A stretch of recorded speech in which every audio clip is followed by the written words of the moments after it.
This talk will blend nicely with the talk by Alexis, so I'm excited about it.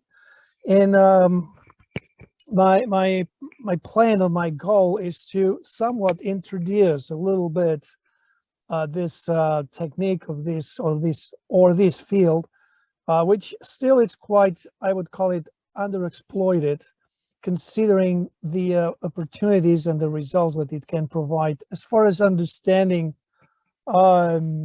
internal deformation, or generally speaking, preferred grain orientation on rocks.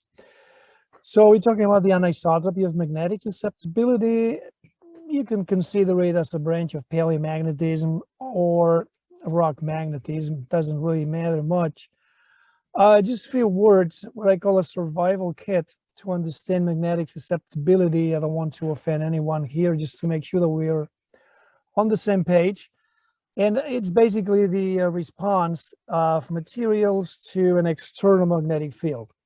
And it basically can be on three different forms, as shown on this diagram. H being the magnetic field that we applied to a substance, and M, the magnetization. Most minerals are paramagnetic. So you increase the magnetic field, and the response is to develop magnetization, which is not permanent. So when H, with the external field, it's suppressed, M disappears. Diamagnetic minerals like calcite or quartz have similar behavior, except that the magnetization is in the opposite sign, and it's a very weak phenomenon. And then we have ferromagnetic minerals, sensulato, magnetite, hematite, goethite, some sulfides, mostly. And so these minerals, they acquire a magnetization when increasing the magnetic field, with the difference that the magnetization, or some of it, stays even in the absence of a magnetic field. All right, so the susceptibility is basically the ratio between magnetization and magnetic field. And among other parameters, it mostly depends on temperature, stress, and the orientation. And that's the issue, or the aspect that really is of interest to us. I'll just briefly talk about the measurement itself. It's really easy. I mean, it's, well, you know, again, it's not complicated, doesn't require much sample preparation, but basically we place our geologic sample in a coil, and that we measure how it alters the field using a paired coil. And if we repeat these measurements with different orientations, we get what we call the anisotropy of the susceptibility, which I'm going to explain in a second. Sorry, I think that was the next slide. Yeah, that's the biotite crystal. You can see the scale down here, just to reveal a great example of a clear anisotropic mineral, among other properties, with, or as far as its magnetic susceptibility.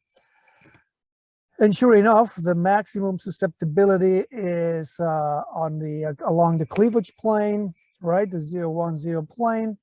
And the minimum susceptibility, obviously, it's across or parallel to the z-axis of the grain. There are experiments measuring the orientation of the mica grains, like shown on this diagram. And sure enough, once you measure the magnetic susceptibility, it matches the crystallographic anisotropy of the grain. Now, sorry about that.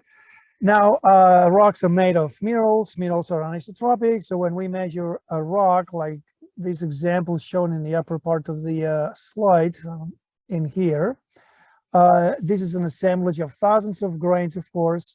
And as a result of both the anisotropy of the grains and their arrangement, this rock is anisotropic.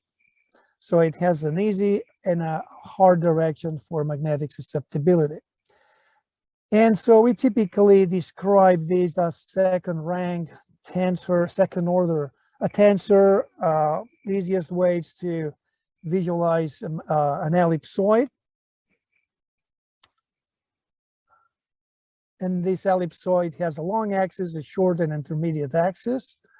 We use a lot this Flynn diagram for those familiar with structural geology. And therefore, we have magnetic anisotropy in the prolate field or on the oblate field, being this one, the neutral area. Most rocks, of course, are either prolate or oblate. So that said, regardless the anisotropy in the rock, layering, composition, microcracks, deformation, dense mineral, elongated minerals, cleavage, and so forth, most rocks are anisotropic. Magnetic susceptibility is an intrinsic property of minerals, and it varies a lot. In this plot, we can see that the highest values for magnetic susceptibility correspond to iron oxides, magnetite, hematite, mostly ilmenite as well. And most sedimentary rocks, though, they have low concentration on these minerals, which means that other minerals, particularly clays, play a very important role in sedimentary rocks, even with the presence of iron oxides. For example, you can see the biotite with values of about 1,000, hornblende 8,000 as well. Muscovite, it's quite low. And as I mentioned before, quartz and calcite are good examples of diamagnetic minerals. And well, they're not very abundant typically in the rocks, or unless you deal with quartzites, pure quartzites, or nice sandstones. We typically measure the type of minerals. This is a very schematic diagram to show how originally a magnetic fabric would develop in sedimentary rocks using clays as an analog here. At the beginning or at the very top of the sediments, we would have mostly edge-to-face contacts between clays, as shown in this photography, which progressively they collapse.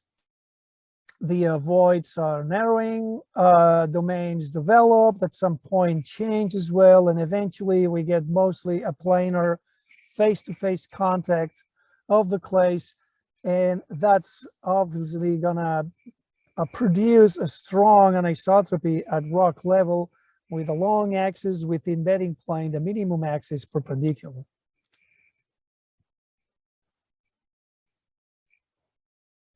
Oopsie. All right, so in deformed rocks, it's a no-brainer. In these examples here, we can see pencil structures developed in these rocks.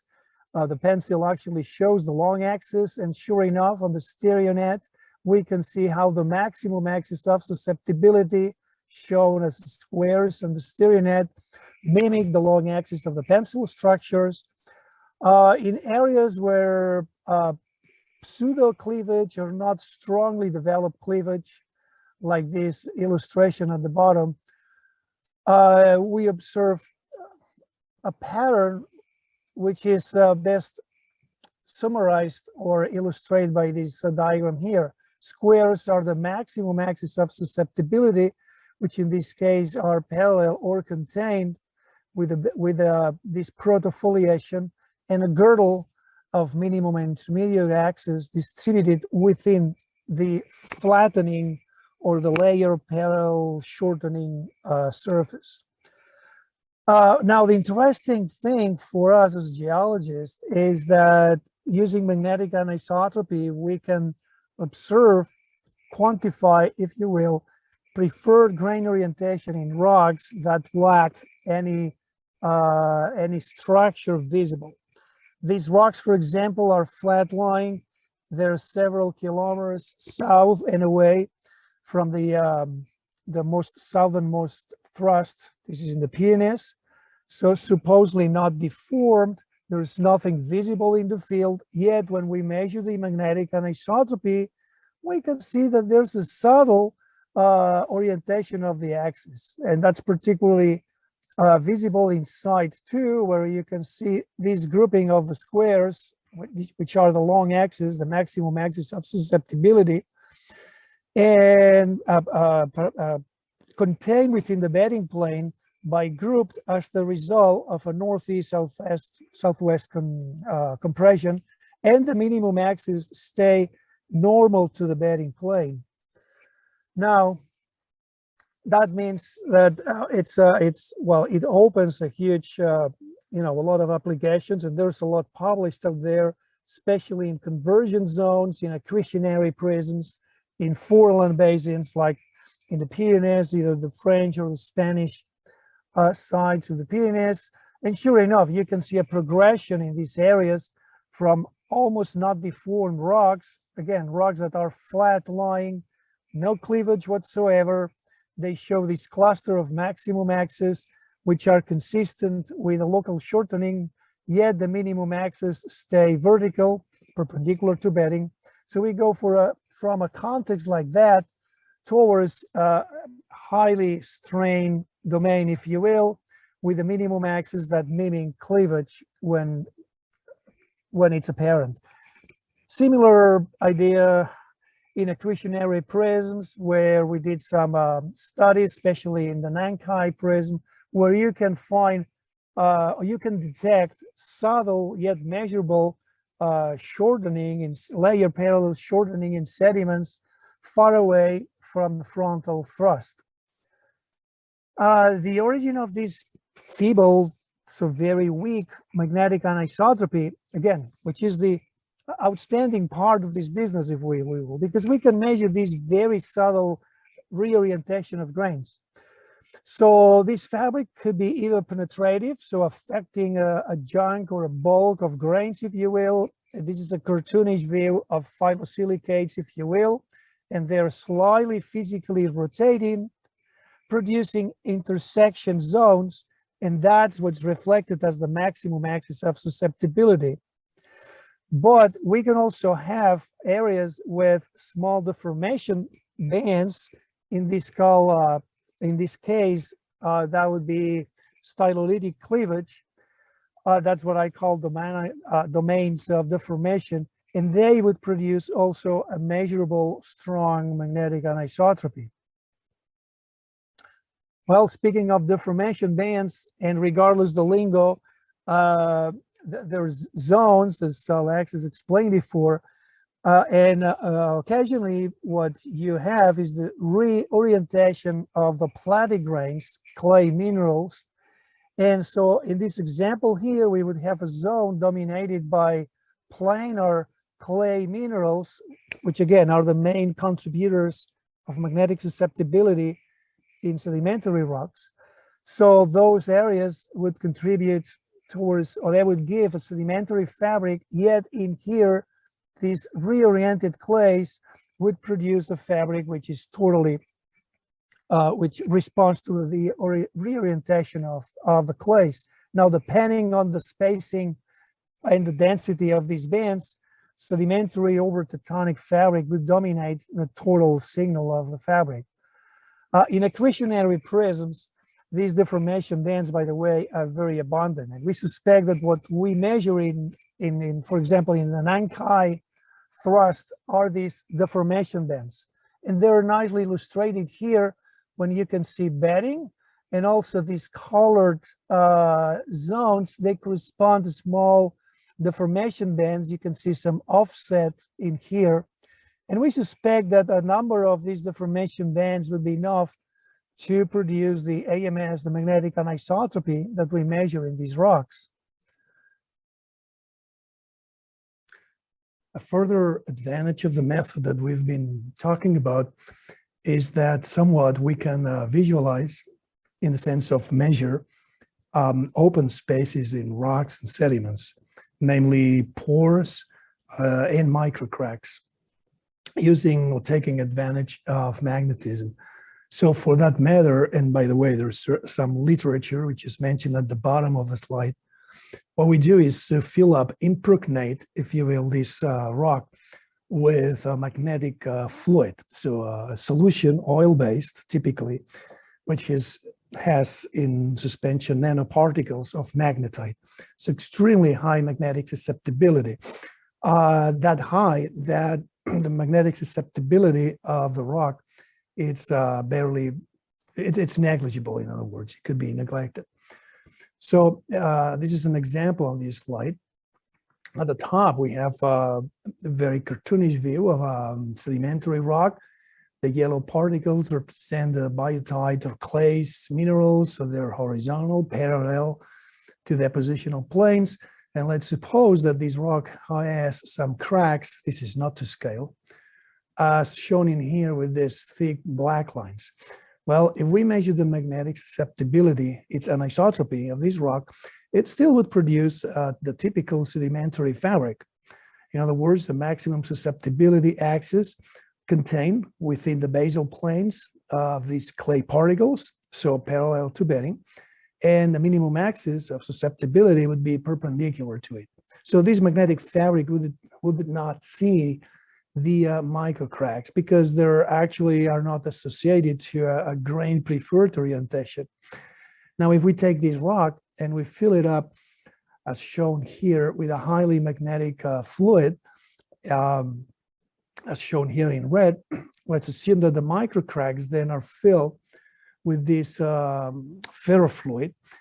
If we measure now the magnetic susceptibility, again, because the high susceptibility of the solution, we're going to measure only these micro cracks. So in this cartoonish, again, view of the rock, we have these planes now, if you will, oblique to the sedimentary fabric, and therefore the maximum axis of susceptibility will mimic these planes or the micro cracks, and the minimum axis will be perpendicular to these fractures.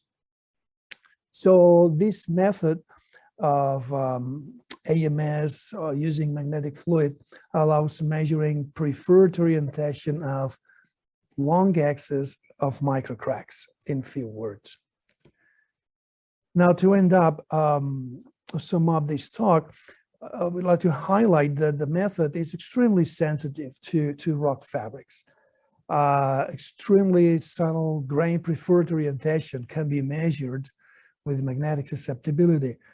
Remember, all rocks are magnetic by definition, regardless whether paramagnetic, diamagnetic, or ferromagnetic, and typically it's a combination of both, of the three magnetic types. There's any burial rock isotropic, right?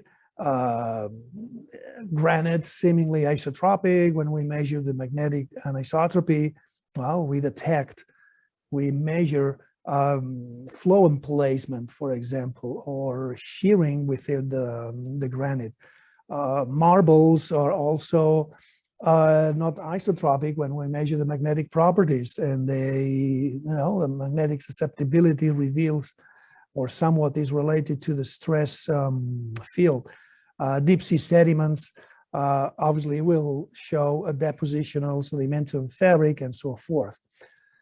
The measurement typically integrates what we are measuring are samples, typically 5 to 10 cubic centimeters. So we are literally integrating thousands of rocks. So it's a bulk measurement of such amount of rock. Of course, we can make the samples smaller. We can get really close to the background noise of the machines that now are very sensitive, of course. So measuring thousands of grains has an advantage over other standard methods like X-ray, goniometry, and so forth. AMS, an anisotropy of magnetic susceptibility, is able to measure deformation, so strain in rocks that lack other standard traditional markers, calcite twins, mica C-axis, and so forth, which are on the other time really time consuming. And last but not the least issue is that it's a very quick method. It doesn't require any geochemical or particular procedure to prepare the samples. They're pretty much ready to go as soon as they return from the lab. It might take 3 up to 6 minutes if we measure them manually per sample. It's inexpensive, which is nowadays something to consider as well. And many paleomagnetic laboratories are equipped, and I would say well equipped, with instruments that can measure anisotropy of magnetic susceptibility. You're welcome to contact myself through the channels established by the EPOS MSL in these regards. And if you have any questions, feel free to contact me. Thank you very much.